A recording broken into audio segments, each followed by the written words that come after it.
Hi friends, welcome back to my channel. Welcome to another wrap-up video. Today I want to talk about all the books that I read for the month of August. If you hear my kids in the background, I'm sorry. They're outside playing while my husband's building outside. I apologize for all the noise if you hear it, but nonetheless, the show must go on. So for this month, I read a total of 5 books. All of them were romance novels except for one. One was fantasy romance. So let's talk about the statistics. For the month of August, I read a total of 5 books, 2,334 pages, and my genres were mostly romance, with the exception of one, which was a fantasy romance. So let's address the elephant in the room and start off with the first book of the month that I read for August, and that was Fourth Wing by Rebecca Yarros. This has been the most hyped up book so far for me. I was super excited when I finally got my hands on a copy of it. After the book was released, there wasn't any copies anywhere to be seen. I had to order it on Amazon, and it literally took me 2 months to get this book. Unfortunately though, I'm sad to say, and I did dedicate a vlog to this, but I'm not going to air it because it's just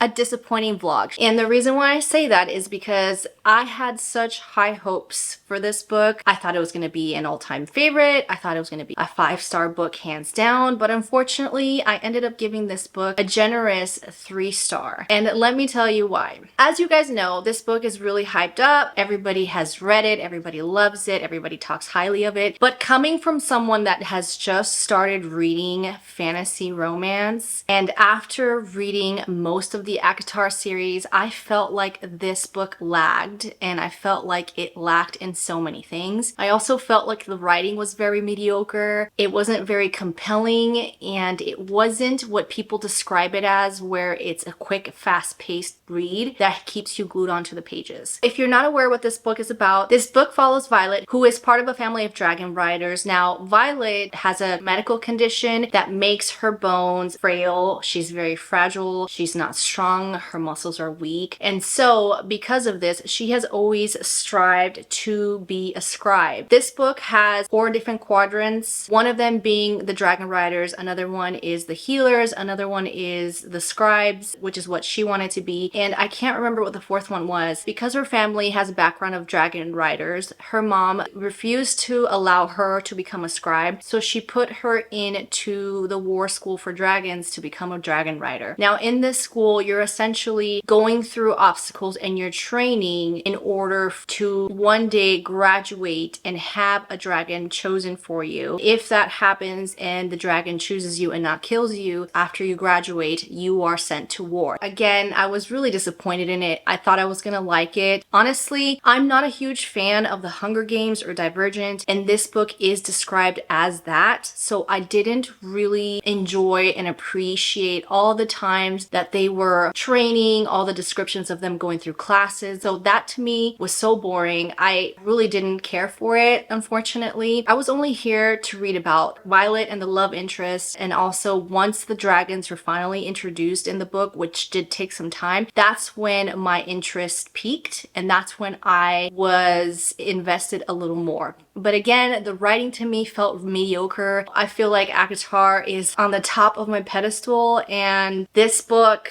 just felt so mediocre. It was really hard for me to be interested or caring about it because there just wasn't enough of the romance in it or enough of the dragons in it for me to stay glued onto the pages, and the writing just dragged on. So unfortunately, with that being said, I'm not going to talk about it anymore because I don't want to sound too negative. Before I started this book, I did pre-order the second part in the series, and I'm still going to read it just because of how this book ended. I have no choice but to want to find out how it continues on. But I'm hoping that the writing gets better. I'm hoping that I get more invested. But again, like I said, I was only invested and I only cared about when the dragons were mentioned and the romance in here. Other than that, the in-betweens of the training and the schooling, I really didn't care for. And there was a lot of action, but again, I didn't care for it, unfortunately. The next book I read was The Wall of Winnipeg Me by Mariana Zapata, and if you've been watching most recent videos, you will know how much I rant and talk about this book and how much I absolutely loved it. I gave this book a 5-star. It was a no-brainer for me. It is a slow burn romance, but it's so worth it. I loved it so much. So I'm not going to really go into a lot of details as to why I gave it a 5, because in my last video I kind of mentioned all of those reasons. If you didn't know what The Wall of Winnipeg Me is, this follows Aiden and Vanessa, and Aiden is a professional football player. Vanessa has been his assistant for a couple of years now. She feels very unappreciated by him. She feels like he doesn't care, he doesn't remember her birthday, he doesn't say good morning, he's a man of few words, and he's a grumpy man of few words. So one day she's fed up, she up and quits. A month passes and she finds Aiden at her doorstep with a proposition that she clearly cannot refuse. And the story goes from there. It's their romance. It was so good. It was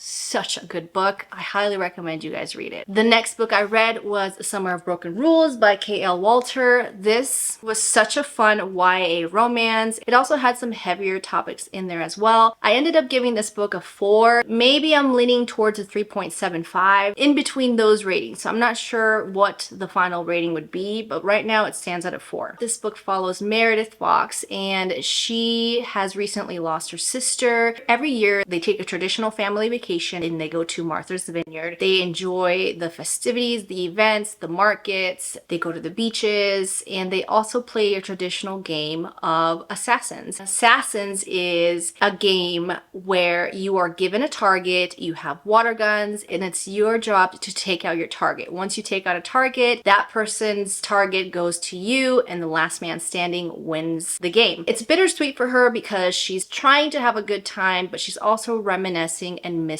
a lot of her sister. So it is bittersweet, but nonetheless, it's such a great summery romance. So after her sister's death, her family and her take a break. They don't go to Martha's Vineyard anymore. They don't take a vacation that year. They do take the vacation again in order to celebrate her cousin's wedding. Her cousin is getting married there. So they're back again at Martha's Vineyard. And in the bridal party, there are groomsmen. And within the groomsmen, Meredith meets Whit. It's their romance and the story goes from there. Highly recommend. It was such a good book. The next book I read was The Infinity Between Us by Ennis Parkins. I knew I was going to like this book, but I had no idea that I was going to love it that much. And I'm so glad I picked it up because it was that good. This book made me cry, heartbreaking at times, but it was so special. It was such a good romance. This book follows Violet and Will, and they have been best friends for many years. Their parents happen to co-own a beach house, and every year for the summer they spend it at the beach house. But something happens the last summer that they're there. It makes them not speak to each other for 5 whole years. The story goes from there. It takes place in the now and then, so you get snippets of how they are now, the tension between them, and how they were back then leading up to what happened that last summer. It is so emotional. It is so heartbreaking at times. It's about love and friendship and second chances and miscommunications, and it was everything to me. I felt all the emotions and more, and I highly recommend. The last book that I read for the month of August was Magnolia Parks by Jessa Hastings. 5 stars all the way. I enjoyed this book so much. I don't even know how to explain this book because this book is either loved by so many or hated by so many, and I am with those that loved it. I think this book was so good, full of drama, so juicy. I ate it up. So if you're not aware what this book is about, this book follows Magnolia Parks and BJ. It's their toxic romance. It's described as Gossip Girls, but make it in the UK. There's just so much drama going on. The characters are unlikable characters. They do really bad things to each other. She dates other people to spite BJ. He sleeps around all the time and cheats on her all the time, and it's their toxic relationship at its best. I ate it up. It is so beautifully written, not meaning the words are flowery, but it's written to the point where it's painfully. Like, you feel the pain within these characters.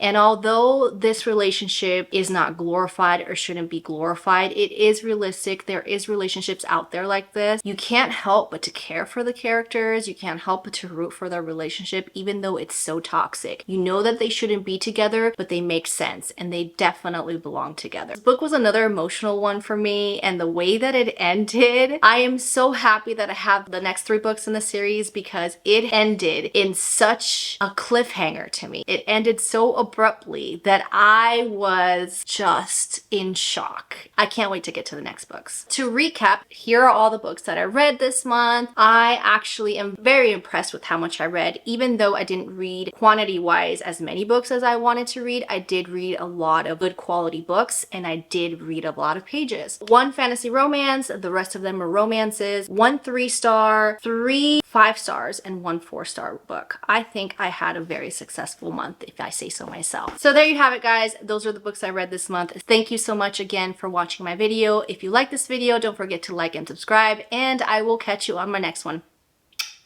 Bye!